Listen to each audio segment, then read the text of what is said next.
You're listening to the Spark Radio Network, Internet radio like you've never heard before. Innovation, creativity, and imagination are all said to begin with a spark. So fasten your seatbelt and take the ride of your life and listen for the spark. You are listening to KLRN Radio, where liberty and reason still reign. Most writers and radio show hosts know that to connect with your fans, you need to do more than just write books or record the latest podcasts. There are many different elements that go into forming an online platform, but there are also many hidden traps. To make matters worse, solid advice on how to survive the muddy waters is scarce. In the book Hidden Traps, I talk about some of the important issues of working with an online platform, highlighting traps that could put your physical or internet security at risk or be harmful to your reputation. Are your social media posts just links with a few disjointed words, making you look like someone who can't complete a sentence? Did your new website cost you more than you anticipated? Are you leaking your personal contact details across the web without even knowing it? Then you need Hidden Traps. Hidden Traps is now available in paperback and ebook from a variety of retailers, including Amazon, Barnes & Noble, and Kobo. Visit blackwolfpublications.com for more details. If you're 85 or younger, would you like peace of mind and comfort for your family? We're Final Expense Direct with an urgent message for you. The average funeral today costs over $8,000, but the most you'll get from government benefits is $255. How will your family pay the difference? We can help. Our senior plans start as low as just $1 a day and pay up to $30,000 for a funeral and other final expenses. Peace of mind is easy. There's no medical exam. You'll have lifetime coverage, and your plan can't be canceled as long as you pay your premiums. Call now for free information about our senior plans. Answer a few simple questions and receive approval right on the phone. Plus, call right now and we'll give you a discount prescription card for free. Call 800-553-8687. That's 800-553-8687. Again, 800-553-8687. KLRN Radio has advertising rates available. We have rates to fit almost any budget. Contact us at advertising@klrnradio.com.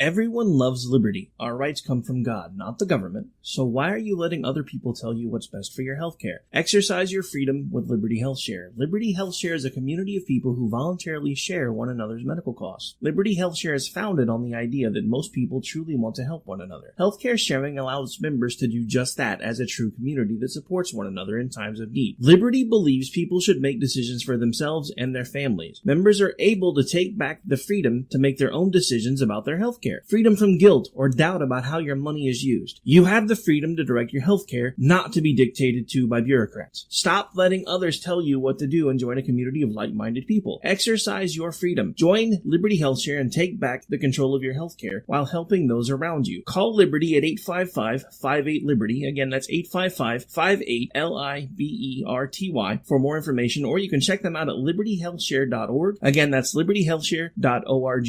Here's George Foreman with InventHelp. Hi, I'm George Foreman. Do you have an idea for a new product or invention? People ask me all the time, George, how do I get my idea in front of companies? How do I get a patent? What do I do next? Do you have the same questions? I'll tell you like I'll tell them all. Call my friends at InventHelp. Call InventHelp today for free information. InventHelp has been helping inventors for more than 30 years and has sales offices nationwide. InventHelp can submit your invention to companies who are interested in receiving new ideas. If you have an idea and want to try to patent it and submit it to companies, you should call InventHelp today for free information. Listen, I can't guarantee a company will be interested in your idea, but I believe every inventor deserves the opportunity to step into the ring and take their best shot. Put InventHelp in your corner. Get your free inventor's information. Call 1-800-353-6490. That's 1-800-353-6490. Again, 1-800-353-6490.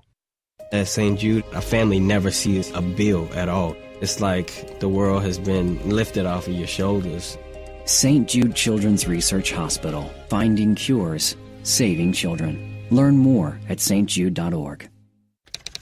Sometimes writers feel lost, unsure why a passage may not be working. It takes another set of eyes to help us nurture our writing into full maturity. At Black Wolf Editorial Services, we strive to enable writers to develop and grow, offering manuscript critiques and line edits through a mentoring editorial style. We also offer assistance on generating a writer's bio for your websites. Black Wolf Editorial Services, nurturing your writing into maturity. For a full list of services, visit blackwolfeditorial.com. Sometimes we need to slow down and remember the simple pleasures in life. Good coffee, good books, and good company. Come on in. Take a seat. The coffee's just been brewed. Let's see who we have in the coffee shop today.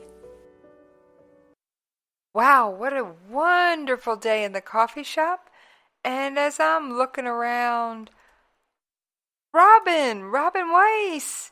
Is that the Dragon Slayer's son? It is. And it's got your name on it. Awesome. Another book. Amazing. I love books. So, tell me a little bit about the Dragon Slayer's son. Well, the Dragon Slayer's son is my second novel, and it is about a boy whose father is killed in the line of duty as a dragon slayer. And so his son Nathan is swept away to the Alexandra School for Heroic Arts, where he is to train as his father's successor.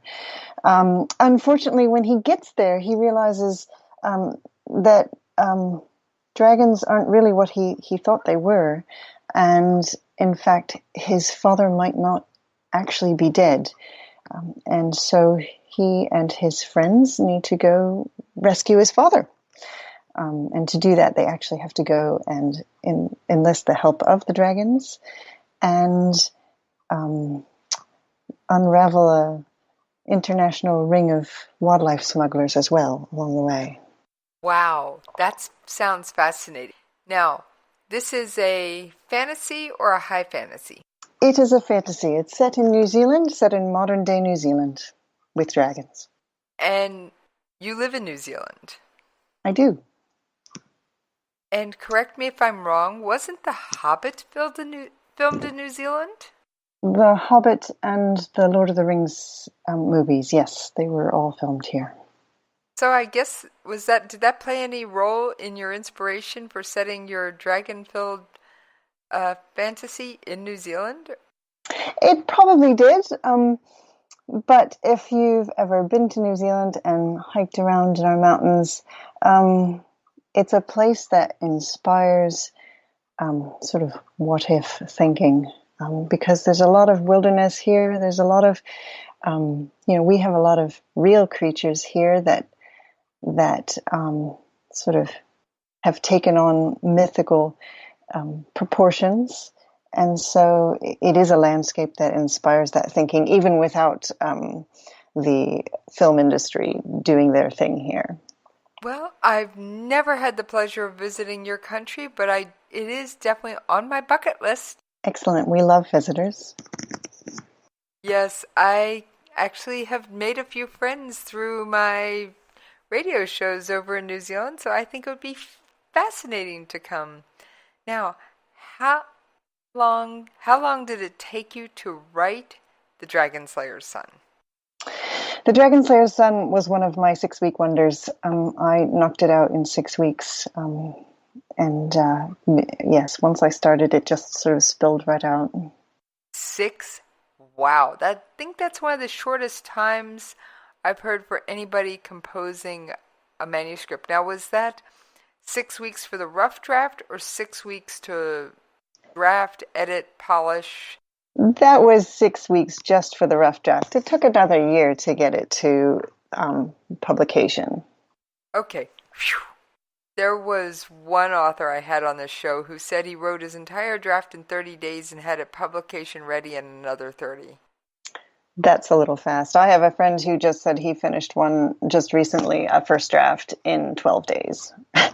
Okay, living at the keyboard much? Must be.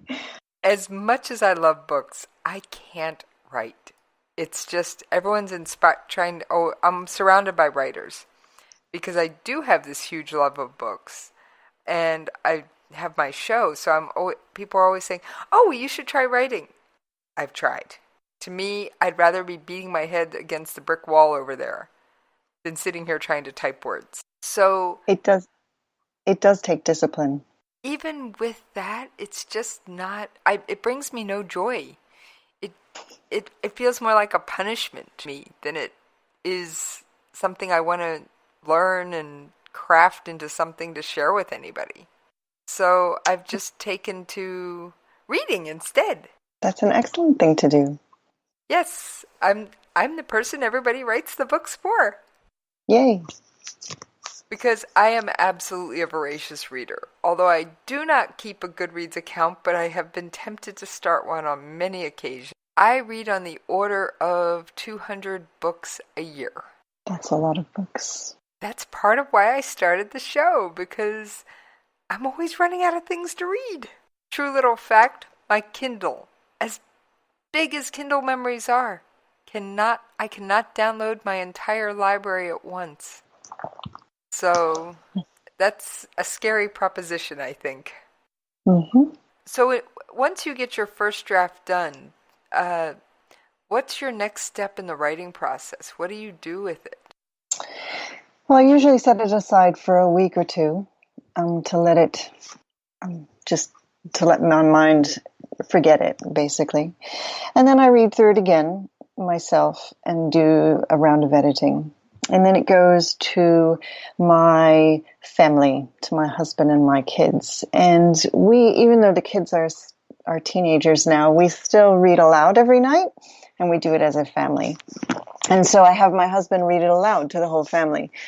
And that's an incredible exercise for me because I get to actually hear how he's interpreting it, how he's interpreting my characters and the action and whatnot. And I can hear where he stumbles over maybe a sentence that isn't quite smooth enough.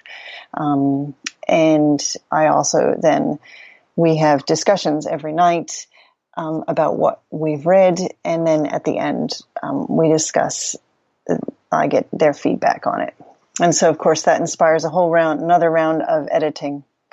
And it's only after that anyone else gets to read it. So after I've done that round of editing of my own and that round of editing from the comments from my family, then it goes out to a team of beta readers, both kids and adults. So they read it and comment, and then it comes back to me for some more editing. So what age range is your target audience for The Dragon Slayer's Son?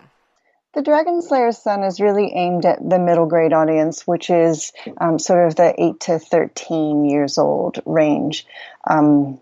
It has, my kids thought it was pretty good, and the beta readers, the kids who read it, felt it could go a little higher than that in terms of age range. But that's really who I had in mind when I wrote it. It sounds fascinating. I mean, it sounds like a group of kids going on this incredible adventure, and I can't wait to dig into it. It is a good adventure, and of course I set it in New Zealand, in places that I love myself, and so and I think, from my perspective, that shows in the writing and in the placement of the places that the kids go. So have you visited all the places you mentioned in your book? Not all of them, unfortunately. Some of them are very difficult to get to. Some of them are places that my characters get to on Dragonback, and I don't have the climbing skills to get there myself. So then since I don't have a real dragon to fly on, I haven't actually visited them. Okay, but at least you've done your research, though, and you know what the place looks like, and you've seen the pictures from the people with the climbing skills. Yes, I have, and a lot of these places I've been to the mountain, but I haven't been to the peak where some of the action in my book happens. And so I've stood there and looked at it from below. I just haven't actually been up there. So is one of your dreams to develop the climbing skills to actually get up to the top of that mountain? No, unfortunately, I don't think that's really possible for me at my age. But my own children do rock climbing, and so maybe someday they'll go up there and take some photos for me. Oh, that would probably be fantastic. Now, everyone always says don't judge a book by its cover, but everybody does. So, did you design your own cover, or did you pay someone to design it? How did your beautiful cover come about? I love this cover. I love the cover of this book. I work with an illustrator here in Christchurch who he actually most of his illustration work is for the district health board. He does all the illustrations for the hospital. You know, when kids come into the hospital, they have information for the kids and stuff that's kid friendly. Well, he draws all the cartoons for that. So him for my, and he just does wonderful stuff. And he really nailed the Dragon Slayer's Son cover, I thought. It is a fantastic cover, and I love it. And I'm glad to hear you actually got someone who has that artistic background. I can't draw to save my life, so there was no question that I needed someone to do my cover for me. Oh, stick figures here. Yep, I can't even manage stick figures most of the time. Yep, my extent is stick figures. Thank you. I'll pass. So when you're developing these characters and coming up with the characters that are going to be in your novels, there's so much information you develop. Do your characters ever suddenly decide that they're not going to go along with whatever you had planned for them, and they just decide they're going to run off on their own little path? All the time. I think I have a penchant for developing characters who are rebels, because they always do something crazy. Usually it's something far more interesting than I had in mind for them, so I often just run with it, but sometimes I do have to pull them back. All right, so that being said, there's two overall categories of writers. The plotters, the ones that have these big outlines and they have every plot point picked out and they know how they're getting from plot point A to plot point B and plot point B to plot point C. And the pantsers, the ones that have no clue where it's going and they just sit down at the keyboard. And then there's this subcategory I call the hybrids. They know that plot point A is going to happen, plot point B is going to happen, but how they're getting from A to B, they don't have a clue. So where do you fall on that spectrum? I fall somewhere in the middle as well. I generally write a detailed outline of my first few chapters before I start, and I know I have certain points along the way that I know I want to have the action go to, and I know how it's going to end. But I have a lot of leeway in between, knowing that things are going to change along the way, and so I don't bother doing anything specific, any planning specifically for anything past the first quarter of the book before I start, because I know it's going to change. So oftentimes I'll write for a while, I'll stop and I'll plot out the next few chapters. I'll write those chapters, I'll stop and I'll plot out the next few chapters, and so I sort of do a hybrid. Now, you mentioned this was a 6-week wonder, that everything just kind of poured out of you in 6 weeks. Have you had that happen before? I have. Yeah. If the story has stewed in my brain for long enough, it usually just tumbles right out when I get around to writing it. And this one had been there for a while. And so I had a really good feel. All right, so have you had these 6-week wonder books before? I have. If a story has stewed in my head for a while, once I get around to writing it, it usually just tumbles right out. And it's mostly a matter of just recording it as it comes out of my head. Other books don't. If I haven't spent a lot of time thinking about it, it'll take longer to write. So what's the longest it's ever taken you to write a book? My first book, I think, took 7 years, but I wasn't writing full time at that point. I was just trying to do it at the end of the day and whatnot, and I had young children, and it wasn't, it wasn't really going very well. It wasn't a high priority at that point, and so it took a long time. So, is that your day job, writing? It is my day job. Oh, I think you are blessed. I can't name the number of writers I've spoken to that have to squeeze in their writing between their day job and their family obligation. I am incredibly lucky. I have a very supportive husband who is, just incredibly supportive and has been very accepting of the fact that I essentially bring in no money. But it's been great. It's been really good, yeah. So, are you dispelling the myth that you can get rich quick by writing? Anyone thinks that? No, no. You don't make any money writing. If you're doing it for the money, you're doing it for the wrong reason. When I was considering closing my business, I used to run an heritage interpretation consultancy. And when I was considering closing my business and writing full time, some writerly friends I have encouraged me not to, basically saying, unless you can't not write, don't go there. Just don't go there. Unless you must write for yourself, don't even try. And I felt that I needed to give it a go. And so I have. It's been a lot of fun. Okay, when you say unless you must write, do you have just that desire you have to get, for lack of a term, the voices in your head out on paper? Well, I never really considered myself a writer until I realized that I was one, if that makes sense. I realized that I wanted to do that. But I published my first poetry before I was 10 years old. So I was already writing and looking at publishing and sending my work out before I could, develop a complex sentence, really. So I realized, when I looked back, I realized that I have always been a writer, and that it was time to see what I could do with that, to see where I could go with it. So yeah, I guess I can't not write.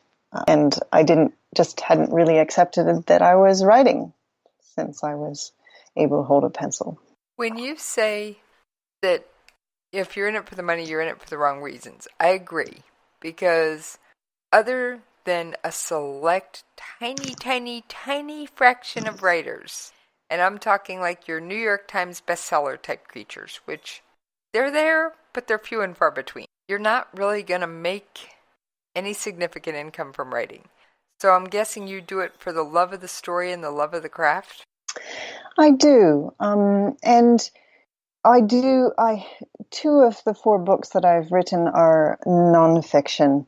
And so, and part of that, part of the reason that I decided to write was because I felt I wanted to write those particular books, and there are a couple other nonfiction books that I still sort of have in the back of my head that I'd like to write as well. I'm an educator at heart, and so those books were very important to me. So some of that is for the education, some of it is for the stories and the joy of creating that, the joy of creating those worlds and those stories. I have a note here having to do with a book about bugs. Yes, I have a master's degree in entomology, and insects are, I probably loved insects before I loved writing, actually. And so the first book that I published is called Glint of Exoskeleton, and it is an entomological adventure with insects as some of the main characters in the book. And what about a recent nonfiction work, or one that's coming out? I have. Earlier this year, I published a teacher's guide called Insects in the Classroom, and it's based on my decades of teaching about insects in the school setting. And then I just a week or two ago published a kid-friendly book called Backyard Bug Watchers, and it's focused on New Zealand insects. One of the problems here in New Zealand in terms of teaching about insects is that most insect resources are written overseas, and so they're not really relevant here because our insect fauna is actually quite different. And so this guide is focused on New Zealand insects and sort of the basics around those insects and other arthropods, I should say, and focused on the basics around them and also providing some keys for folks to learn how to identify them. Okay, arthropods. Yes. Define that one for me. Wait, everybody can understand it? Animals with jointed legs and an exoskeleton, or a skeleton on the outside of their bodies. So things like spiders, centipedes, millipedes, and ticks and mites, those are all, and insects, of course, are all arthropods. Thank you. I just always like to make sure, and I kind of fell back into the conversations in science role there that I use with Doc of, wait a minute, you just threw a big term at me. We got to get an answer. Mm-hmm. And do you have plans to do more books with bugs as main characters? Potentially. I've got way more book ideas than I have time to write, even doing it full time. But yeah, I love insects, and the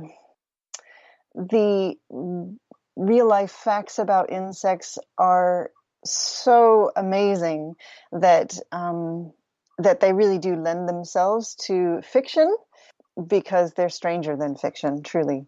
So yes, I do have some ideas for more books on bugs, but they're also in line behind a whole bunch of other ideas as well. So, what are two of your top facts about insects that people would find stranger than fiction? Well, one of the ones that I enjoy showing kids when I do live insect programs is ladybugs, because everyone's familiar with ladybugs and everyone sort of, they're just ladybugs. But ladybugs are chemically protected, so they have in their blood, they have a very smelly, icky tasting substance.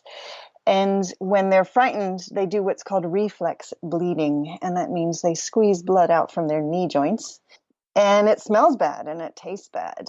And so it's basically deters predators. But we can actually smell that smell. And so one of the things I do in my live insect programs is I take a couple of ladybugs in my hand and I bother them until they do this reflex bleeding, and then I let the kids smell it. And most kids have never smelled a ladybug before, and so they really like that, and they think it's cool that they bleed on demand from their knees. I think it sounds fascinating too. I don't know anything else that can bleed on demand. No. So with your background in insects, did you find dragons to be a natural next fantasy step, or how did you get involved with dragons? Well, like I said, the New Zealand landscape inspires speculation, I think. We have of course, there are extinct fauna that were just spectacular here. Most people know about the moa, which were birds that could reach 2.5, 3 meters in height. That's 12 feet. And we also had an eagle with a wingspan of 11 feet, the Haast eagle. There are Maori legends of it carrying off children, which it certainly could have done. So we have some really spectacular wildlife that you think when you go into an area like Fjordland, which is very remote, you think, my God, these creatures could still exist here because there's so much space and people don't come here, and maybe what if they're here? So it's easy to sort of imagine, well, gosh, what if there were dragons here too? And it's interesting because, of course, New Zealand wildlife has so many unique adaptations for life here on this island in the middle of the ocean. And so you think, well, if dragons were here, they would have some interesting adaptations that maybe dragons other places in the world wouldn't have. And so for me, as someone who likes biology and who gets into the natural world, it was a fascinating exercise to imagine what New Zealand dragons would be like if there were New Zealand dragons. So are your dragons the typical fire-breathing crazy monsters that we see in many fantasy books? Well, that would be giving it away, wouldn't it? Do they breathe fire? Yes, they do. Okay. Yes, they do. That's not giving too much away. A fire-breathing dragon. Not. It's not. But I do think it's going to be a fascinating read because these kids, they go on, it sounds like they just go on this epic adventure, and it sounds like Murphy's Law fame of what can go wrong happens to them. Yes. Now, what kind of growth process do your characters go through on the emotional level? Well, every one of my characters has lost a parent, at least one parent, because the school that trains dragon slayers, you only get trained once your dragon slayer parent dies. So they're all going through that process of grief, so there are things surrounding that they're going through, that they're working through. They're also they've just been pulled away from. Not only have they lost a parent, but they're in this school that they've just been sort of whisked away to with new people and making new friends, dealing with friendships, dealing with people who aren't very nice, who aren't dealing well with their own parents' death.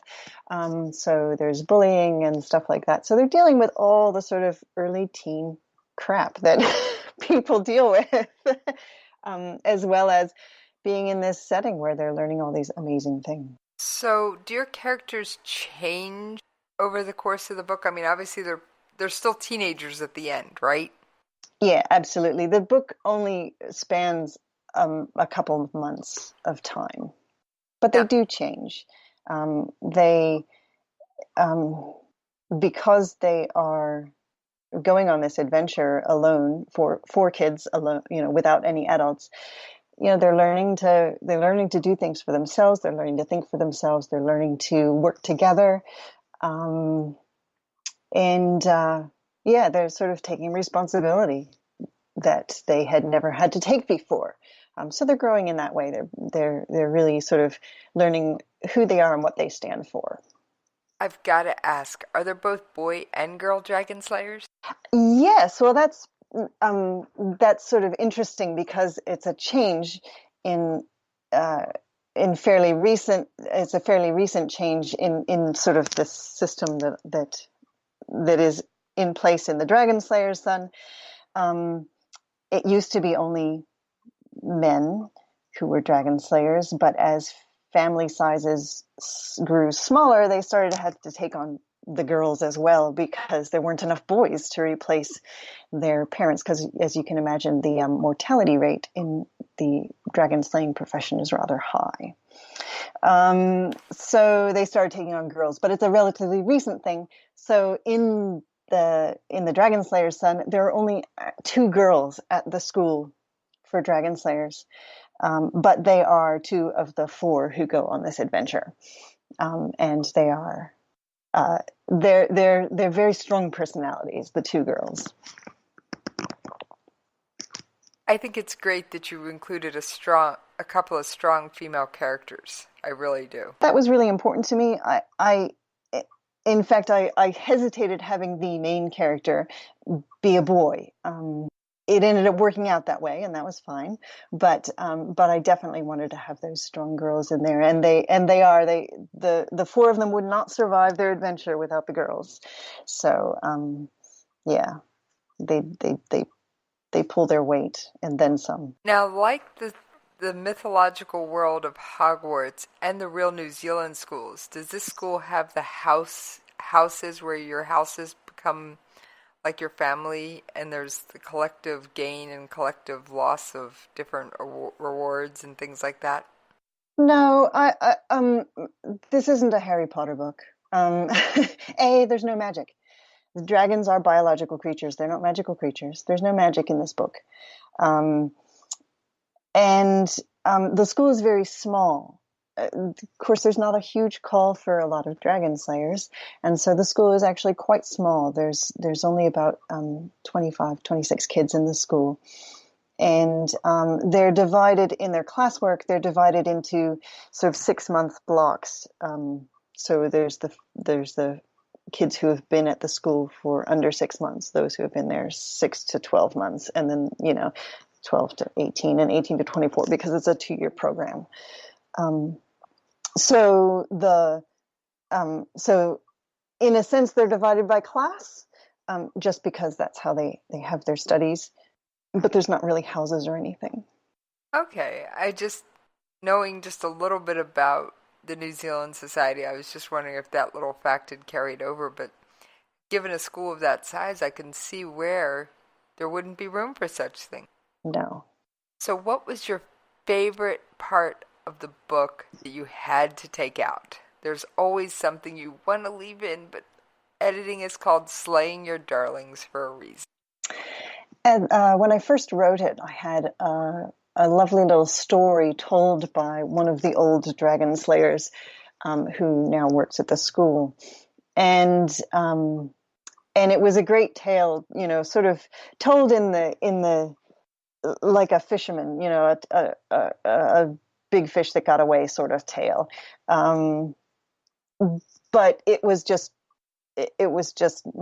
didn't advance the plot. And so eventually it had to come out. May I ask what became of that story? I'm sure you didn't discard those beautiful words. It still sits there. And it will probably show up again somewhere. It may end up showing up in the next of the Dragon Slayer books, told in a slightly different way at a different event. But it has some relevance to the plot of the next book in the series, and so it may show up there. So you're already working on the next book in the series? The next book in the series is about maybe 2/3 written, the first draft, yes.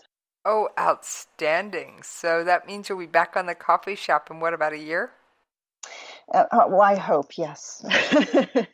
Well, the second book is called The Dragon Slayer's Daughter, and it's written from the viewpoint of one of the female characters in the first book. One of the 4 kids who go on that adventure. We're still with those 4 kids, but this one is written from the perspective of one of the girls. Oh, I think that sounds fascinating. And also, whether that's a year, 18 months, or 2 years, I expect you back in the coffee shop. That sounds great. All right, we are going to take a commercial break because, yes, it's time to pay those radio station bills. And we'll be back with you on the other side. Most writers and radio show hosts know that to connect with your fans, you need to do more than just write books or record the latest podcasts. There are many different elements that go into forming an online platform, but there are also many hidden traps. To make matters worse, solid advice on how to survive the muddy waters is scarce. In the book Hidden Traps, I talk about some of the important issues of working with an online platform, highlighting traps that could put your physical or internet security at risk, or be harmful to your reputation. Are your social media posts just links with a few disjointed words, making you look like someone who can't complete a sentence? Did your new website cost you more than you anticipated? Are you leaking your personal contact details across the web without even knowing it? Then you need Hidden Traps. Hidden Traps is now available in paperback and ebook from a variety of retailers, including Amazon, Barnes & Noble, and Kobo. Visit blackwolfpublications.com for more details. If you're 85 or younger, would you like peace of mind and comfort for your family? We're Final Expense Direct with an urgent message for you. The average funeral today costs over $8,000, but the most you'll get from government benefits is $255. How will your family pay the difference? We can help. Our senior plans start as low as just $1 a day and pay up to $30,000 for a funeral and other final expenses. Peace of mind is easy. There's no medical exam. You'll have lifetime coverage, and your plan can't be canceled as long as you pay your premiums. Call now for free information about our senior plans. Answer a few simple questions and receive approval right on the phone. Plus, call right now and we'll give you a discount prescription card for free. Call 800-553-8687. That's 800-553-8687. Again, 800-553-8687. KLRN Radio has advertising rates available. We have rates to fit almost any budget. Contact us at advertising@klrnradio.com.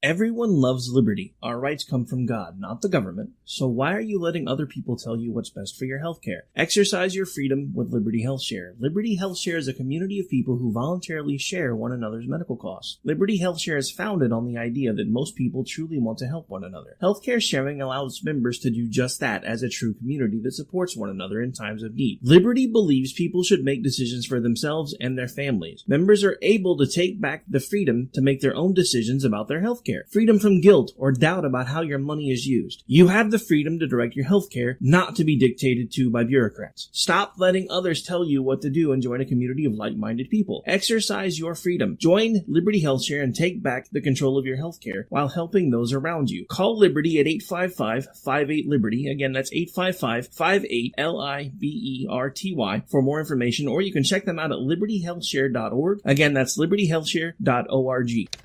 Sometimes writers feel lost, unsure why a passage may not be working. It takes another set of eyes to help us nurture our writing into full maturity. At Black Wolf Editorial Services, we strive to enable writers to develop and grow, offering manuscript critiques and line edits through a mentoring editorial style. We also offer assistance on generating a writer's bio for your websites. Black Wolf Editorial Services, nurturing your writing into maturity. For a full list of services, visit blackwolfeditorial.com. And I thank all of y'all for hanging in there with us while we paid those radio station bills. And yes, my guest, Robinne Weiss, is still with us.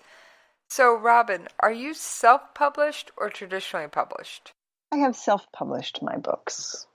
Okay, that is a very common in this day and age path. What made you choose self-publish over traditional publish? Well, my original thought when I started seriously writing was, I wanted to get a traditional publishing contract. But the landscape is changing so rapidly in publishing, and as I learned more and as I watched things changing in the publishing industry, I realized that traditional contract wasn't going to give me a lot of value, frankly. That there were a lot of middlemen to pay, and middlemen who maybe didn't provide a lot for me. And so the more I thought about it, and the more I realized, hey, I'd like to try this. I'd like to try self-publishing. It gives me more control over the whole process, which I appreciate. It works well with my personality, and it also lets me just move ahead and make something happen. It was bothersome to me to have to send out manuscripts to publishers and agents and then wait for months and months and months at a time and not be doing anything, that it was in somebody else's hands. So it works with my personality. Well, as I like to say, self-published, traditional published, hybrid, you're all welcome in the coffee shop. But I think you're right. There isn't the stigma attached with self-publishing that there used to be. It's becoming more and more common and less controversial. Yeah, and I had to overcome a lot of my own prejudices about self-publishing because I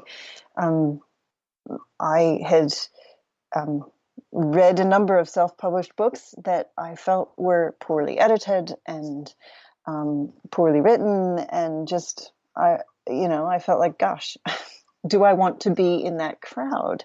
But it has changed, and just in the standards of the quality standards of self-published books and traditionally published books have really converged. So you can't necessarily tell the difference between a well-published self-published book and a traditionally published book anymore. Well, that brings me to one of the next things I always like to do with all my authors on Coffee Shop. What advice would you give to a beginning writer?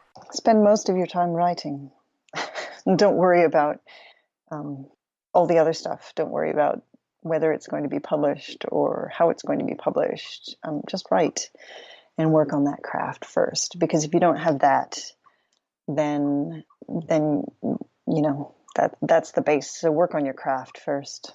Goes back to the old saying, you can't edit a blank page? Exactly. All right, you write a very fascinating genre, fantasy. How do you research a fantasy world? Well, all fantasy is based on reality. And if the reality of your fantasy doesn't make sense, then your reader's not going to be interested in it. So, like, for example, my dragons, they're dragons, they're mythical creatures. But I developed them thinking about the natural history and ecology of animals living in New Zealand, animals that are native to New Zealand. And so, they're all based on real ecology, real biology, so that they're believable. And so I do, you do a lot of research in that realm. I'm trying to make sure that, even in the fantasy world, there are rules of physics and biology and chemistry and all that other stuff that you have to abide by. And if you don't understand those rules and abide by them, then your fantasy is not believable. I have to say that is one of the things that makes the difference between a good book and it's a book. Because when I'm reading, if something just doesn't make sense, I'm going to use a physical example. It would be like putting Christchurch, New Zealand, suddenly in Sydney, Australia, and putting the Sydney Opera House in the middle of downtown Christchurch.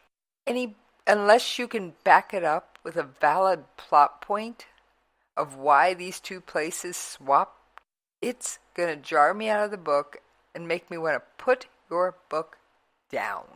Absolutely. I'm very sort of being in tune with the natural world and being, having been trained in a biological field, I'm very sensitive to things like, are your moon phases right? Is the full moon rising in the middle of the night when it shouldn't be? Is a crescent moon rising as the sun sets, which it shouldn't be? Are certain flowers blooming at the wrong time of year? Are certain things happening when they shouldn't happen? I'm very sensitive to that stuff, and I try to be very careful to get that stuff right in my own books. I think it's the details, the little tiny details, like you said, like the right flower blooming at the right season, that actually make a novel better. Because it means that I can actually take your book, find that flower, assuming it's a real flower, look it up on Google and go, yeah, that flower would bloom in that month of the year. Absolutely. And even when I've written a couple stories that are in fantasy worlds, that aren't on Earth or aren't, on Earth as we know it today. And even within a totally made-up world, you have to have some internal consistency. You have to have a system for, how do the seasons run? What is the climate like? And make sure you stick to that, because random things happening at random times doesn't work in a story. And so you've got to have that world built well enough to have it make sense and have it be coherent, so somebody can feel that they're that, just like we know that spring follows winter, people can understand the world that you've plunked them into in the book, and so that it makes sense to them. So how do you go about crafting your fantasy world? A lot of it will depend upon the plot.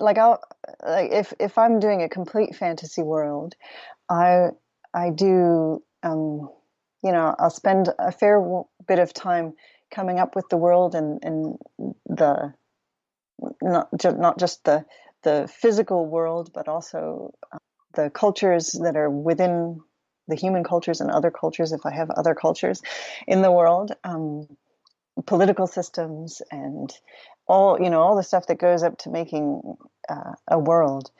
But then I'll always forget things. I'll always realize halfway through the plot that, oh my gosh, I have no idea how this one thing works in this world. And then I'll have to go back and I'll have to, work that out and figure out how that fits within this world that I've created already. And sometimes that means going way back in the writing as well and fixing a lot of things that don't make sense now. So it's an iterative process. Well, I think as long as the person has a world that makes sense to the characters in it, it makes a much better book. Like I said, you just don't want to move things around and have random things crop up and random things happen. Or the way I put it, you jar your reader out of the story, and yes, they can suspend disbelief long enough to believe that dragons are real. But if you suddenly have a character who, in a world that doesn't have immortality, who is immortal and can't be killed, it's just not going to fit. Definitely, you have to have that internal consistency to your world. So, when you're not writing about dragons and bugs, what are you doing? We live on what here is called a lifestyle property. It's we have some land, a little farmlet, and so I raise most of the family's food in one shape or another. I grow most of all our vegetables and do a little milk and cheese as well, and so I spend a lot of time on that. I think that sounds fascinating. It really does. It keeps me busy, keeps me off the streets, not out of trouble. Oh, definitely would keep me busy. So I've always heard this said, and I just think it's true in the fantasy genre as well as everything else. As a writer, you have to know, the book is like an iceberg. You, as the writer, have to know the entire iceberg from top to bottom. Even if the reader only gets to see that top 10% that's peeking out of the water. And are there things you wish you could tell your readers about the world, but they just don't fit into your plot? Or do you manage to work in most of the things you want your readers to know? Well, I try and work in everything the reader needs to know. But what they need to know is a lot, as you say, a lot less than what I know about the world. And there are times when I very specifically leave some things out. There are certain things in the Dragons, or not in the Dragon Slayer's Son, that hopefully will make readers say, well, what about this? And I'm hoping to do that, hoping that they're having those questions because they're going to learn more about that in the next book. So you like to leave a few threads hanging for your next book? Well, certainly enough questions that the readers would like to know more, that they haven't gotten all the information. There are gaps in this world that they would like filling in. And hopefully they're not gaps that leave them saying, well, this doesn't work. But they're gaps that are like, wow, I wonder about that. I think that's a great way to encourage someone to continue reading with us here. When you can develop that curiosity about this unknown world that just draws you in. Definitely. Is that a hard thing for you to learn to write into a book? Oh, I think so, because I think you want, especially when you're getting feedback from your beta readers. They're pointing out these gaps, and part of you is like, oh, well, I want to satisfy my readers, and if this isn't satisfying them, maybe I should put that in. But there's a certain point where you have to step back and say, well, actually, I want them to have those questions, and that's okay. I think that is a fascinating tale of balancing act, and it makes because I know with me, I'll start researching a news story for my other radio show, and I will get caught up chasing this one little fact around the globe on the internet, and sometimes I get the answer I'm seeking, and other times it's like, I want to know more about that. So I'll start picking up the phone, making phone calls, or doing whatever it takes to get that information. And in this case, it would be buy the next book. Mm-hmm. So do you ever struggle with leaving in and taking out, or did you ever struggle with that art of leaving just enough gaps to make them hungry for more? Oh, absolutely. I think with every story you do, because again, with every story, you know more than what you can put in the story.